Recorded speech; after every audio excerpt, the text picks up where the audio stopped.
Um, we've got a question here that says it's very interesting. Can a landlord make it compulsory for a tenant to get vaccinated before taking occupation of the property?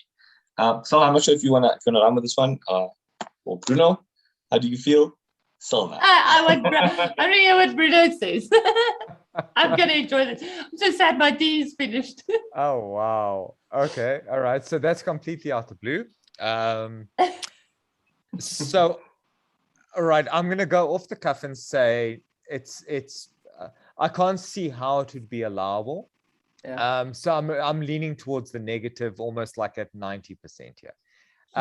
If I had to try and motivate a little bit of upside or positivity there, you look at labor law and the fact that if you are having certain employees in the workspace, there are certain policies that can be put in place regarding vaccinations for the safety of your fellow employees, for working times, working hours, sick leave, stuff like that. So there are certain instances in the work or labor environment where there might be a level of justification for this. So now we try to carry across the same principles into leasing law.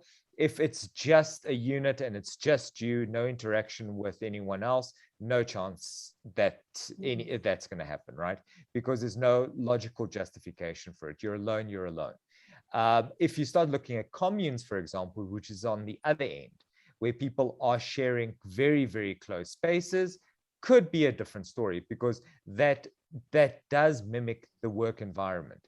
And if people aren't being vaccinated and they start posing risks to others, there could now be a balancing of rights between different tenants and between different tenants.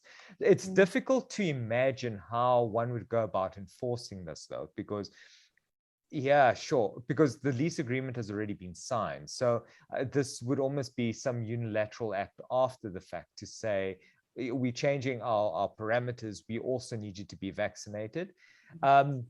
Yeah, but I suppose one could look at, if your lease is drafted properly, maybe look in the house rules and just see if there's something there that could actually be amended, because it doesn't change your right to occupancy, it just changes your parameters of occupancy and your interaction with other tenants. So maybe in your house rules, there may be something. So yeah, I would say that there might be grounds to make this request, but few and far between, and it would only be in communal spaces. And even there, it's, yeah, I don't have any certainty at all whether it would actually fly or not.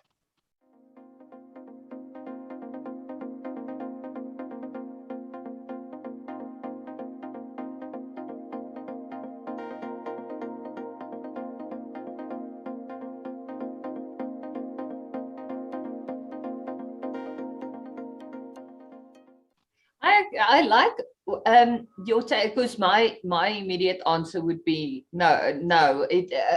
Because of exactly the same reason. I can't see a logical justification for a landlord to say, I'm not going to rent the property to you if you're not vaccinated. Like, I mean, what? A very, very interesting question.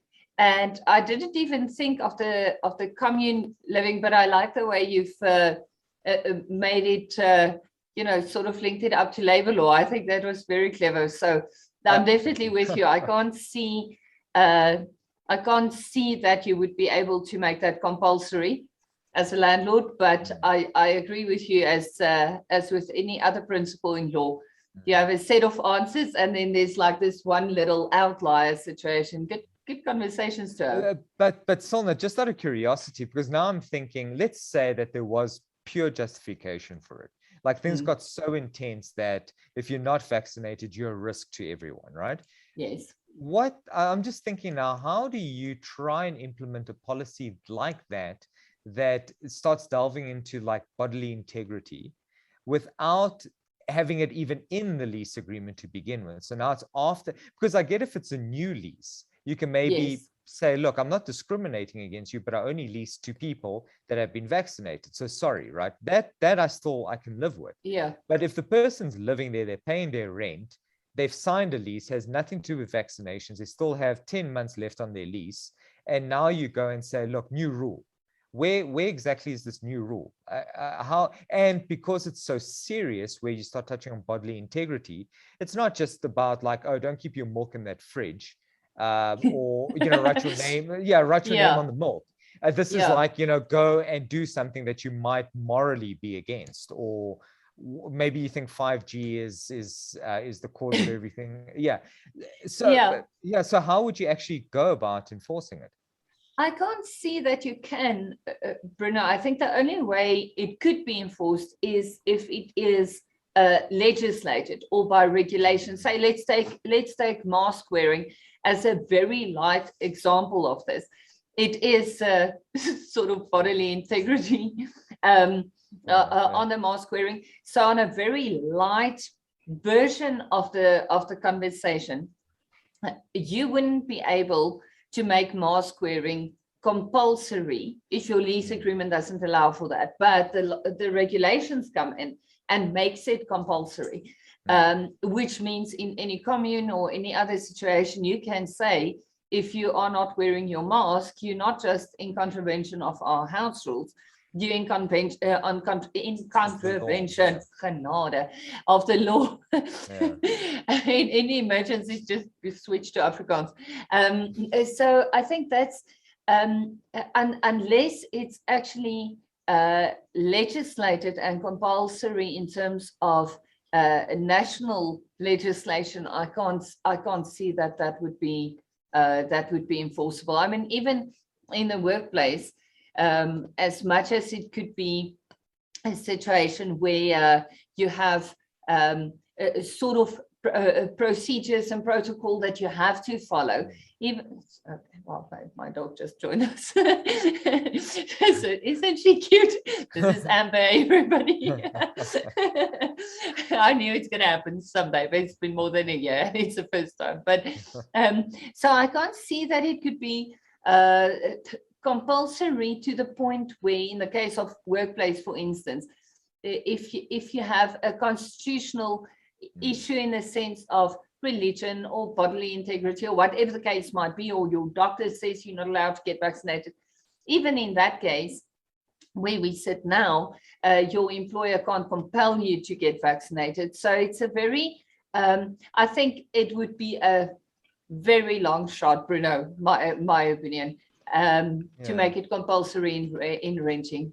So it's an interesting thing that you say, because in labor law, obviously the solution to the problem would be, okay, cool. So I can't make you get the vaccination, but obviously because of operational requirements, if something were to take place where not having the vaccination causes a risk to your fellow employees and your job has a basic requirement to be present, then if through policy, you could say, well, the operational requirements, your job was to be here. Now you can't actually fulfill your job. And you could start moving towards a sort of a retrenchment or lack of capacity or whatever the case is.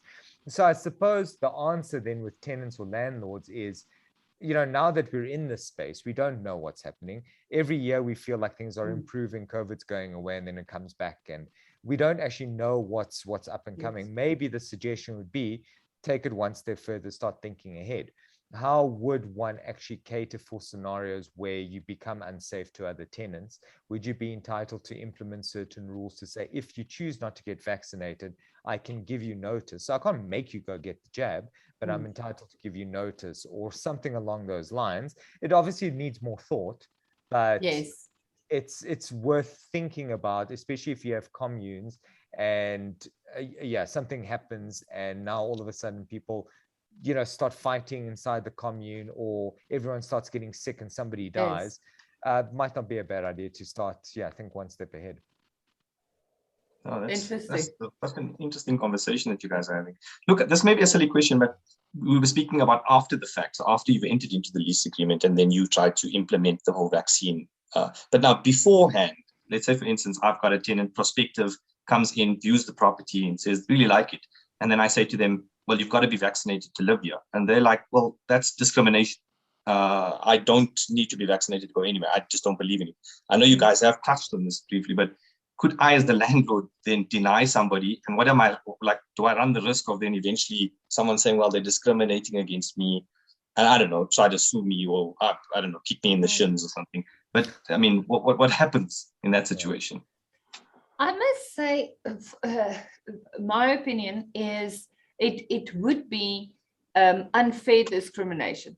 If it was a situation where this particular vaccine we're talking about did tick all the boxes of protecting everybody around you, then I must say, I think the law would weigh towards that side. Say, for instance, let's talk about mumps, measles, and rubella, something like that, where you know when somebody has rubella, for instance. I'm specifically taking the conversation away from the COVID vaccine, because that's obviously enough to drive most people in the world to absolute deep debate and argument.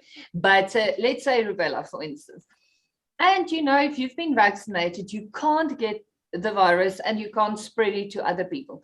Then I can see that there would be a legal justification of making that compulsory as a landlord. But let's take the flu vaccine, for example.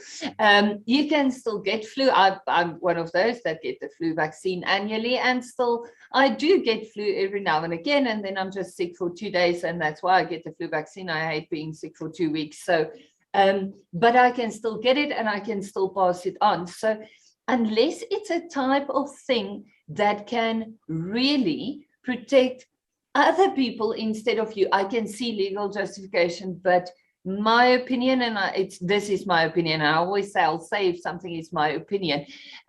My opinion is that it's not, it can't possibly pose a risk to other people. So the only justification, honestly, that I can see for a landlord to make it compulsory is if you don't want a tenant that's potentially going to be hospitalized or whatever because of COVID. So I think I might be very cautious on my approach to that.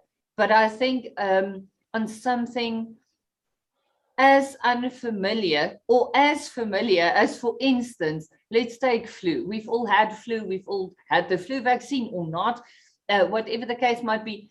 If we can't make that compulsory in the context of even commune living or workspace, I can't see that the COVID vaccine will be any different. I don't know if you share my sentiment, Bruno. We're treating it on a very interesting topic. I'm really enjoying this. Yeah, no, so look, I do agree with you. It is very gray and very uncertain. So I know the vaccination policies in the workspace are, again, based on certain assumptions being made that the vaccine does assist insofar. And even if it's small assistance or unproved assistance or possibly only a 20% efficacy when it comes to protecting those around you, I suppose that's the difficulty, is everyone's trying to do the best that they can. And that's always one thing that you need to look at. So if you're trying to do the best that you can, that's one thing. I do agree with Cilna. The problem is there's no set rule on this. So she does have a point. The efficacy of the vaccine insofar as protecting others from contracting it, like, it's uncertain. So we don't know that yet. So in the workspace, people are trying this because they do need to watch out for their employees. In the leasing space, again, I would say that if it's a single unit with no one else around it, it's hands down, you can't, it would be like unfair discrimination to say you can't take the unit just because you haven't had the vaccination. If it's a commune with a bunch of people, there I'd probably take a step back and say I could see it both ways. And as long as the labor law, has methods of, kind of allowing for that vaccination to take place in the workplace, I would say that very similar things would apply to the tenant space, because you are protecting people.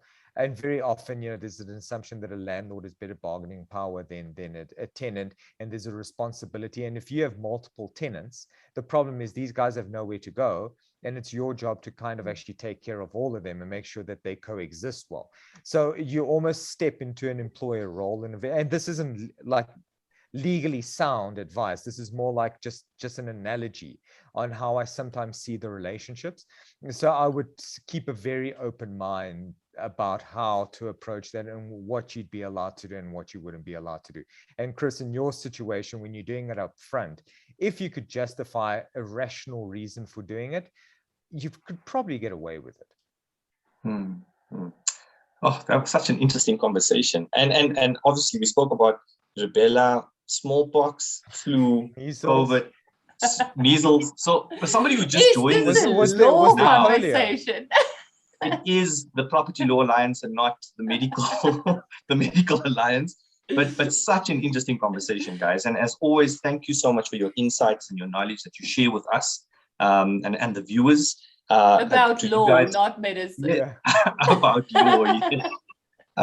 Thank you so much, everybody, for joining us. And thank you to Cilna and thank you to Bruno.